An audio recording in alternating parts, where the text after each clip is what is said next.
السلام عليكم. ازيكم؟ معكم احمد علي مدير قناه نيمونكس كلينيك، واخيرا رجعنا لكم بعد فتره طويله من الغياب بفيديو جديد وسلسله دكتوره في جيبك.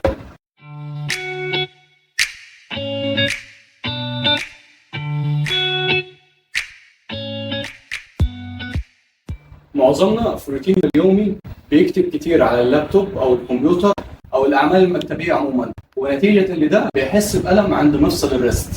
دي في الاغلب بتكون حاجه اسمها متلازمه النفق الرسغي او الكاربال تانل سندروم. الكاربال تانل سندروم ودي بكل بساطه بيحصل اختناق في العصب المتوسط او الميديان نيرف وفي النفق الرسغي عند الريست، ودي من اكثر امراض الاعصاب انتشارا في الايد. ففي الفيديو ده هنتكلم عن ايه هي متلازمه النفق الرسغي، هنتكلم عن اسبابها واعراضها وطرق علاجها. متلازمة النفق الرسغي دي من أكثر الحالات شيوعا بين الناس، وخصوصا اللي بتشتغل في الكتابة على الكمبيوتر أو اللاب في الأعمال المكتبية أو الأشغال الشاقة، بتنتشر بشكل متزايد في السيدات الحوامل وفترة الرضاعة. تعالوا نعرف مع بعض إيه هو النفق الرسغي بكل بساطة.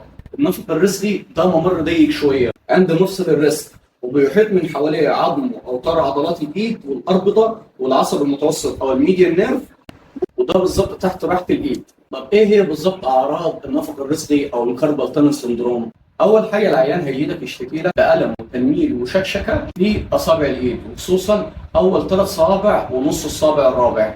كمان العيان هيجي يشتكي لك بصعوبه في حركات الايد الدقيقه اللي كان بيشتغلها، وكمان هيجي لك يشتكي من بروده في الايد، هيجي لك يشتكي ان الالم ده بيزيد عليه في فترات الليل، وده اللي هيخلي العيان يصحى من النوم عشان يعدل ايده عشان يقلل التنميل ده. اما في الحالات المتقدمه من الكاربال تانل سندروم العيان هيجي يشتكي في ضعف في قبضه الايد وضمور في عضلات الايد.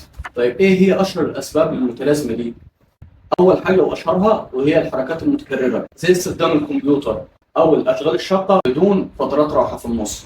ثاني حاجه الاصابات زي الكسور والالتواءات في مفصل الايد، كمان زي الامراض المزمنه زي مرض السكر والتهاب المفاصل. رابع سبب معانا هو الهرمونات، وده بيكون اكتر مع السيدات الحوامل او فتره الرضاعه. طيب بعد ما عرفنا المرض تعال نعرف طرق العلاج. اول حاجه بننصح بها المريض في خطه علاجنا الراحه، بانه يمنع ويتجنب الحركات المتكرره اللي كان بيعملها واللي بتؤدي لاختناق العصب الاوسط. كمان اخذ راحه في فتره شغلي وابعد خالص عن الشغل المستمر. ثاني حاجه انصح المريض ان هو هيلبس جبيره او دعامه بالايد لتثبيتها وتقليل الحركه عشان يساعد يمنع الضغط على العصب وبالتالي يمنع حدوث الاعراض. وهنصح المريض كمان يتبع العلاج التحفظي زي ان هو ياخد ادويه مضاده للالتهابات وكمان فيتامينات مغذيه للاعصاب زي فيتامين بي 6 وفيتامين بي 12. وطبعا في خطه علاجنا ما تنساش تستشير دكتور علاج طبيعي متخصص.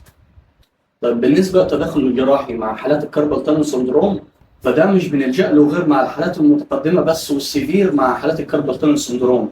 وحاول اطمنك ان اغلب حالات الكاربال تانل سندروم مش بيضطروا انهم يعملوا تدخل جراحي، بل بيتبعوا العلاج التحفظي، لان العلاج التحفظي بيكون امن اختيار وافضل بالنسبه للحاله دي. وبس، اتمنى تكونوا استفدتوا وعرفتوا اكثر عن متلازمه النفق الرسغي.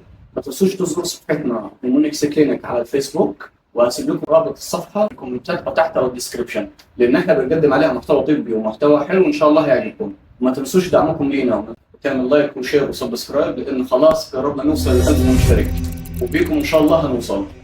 دي قناه نيمونكس كلينيك وسلسله دكتوره في جيبك، وسلام.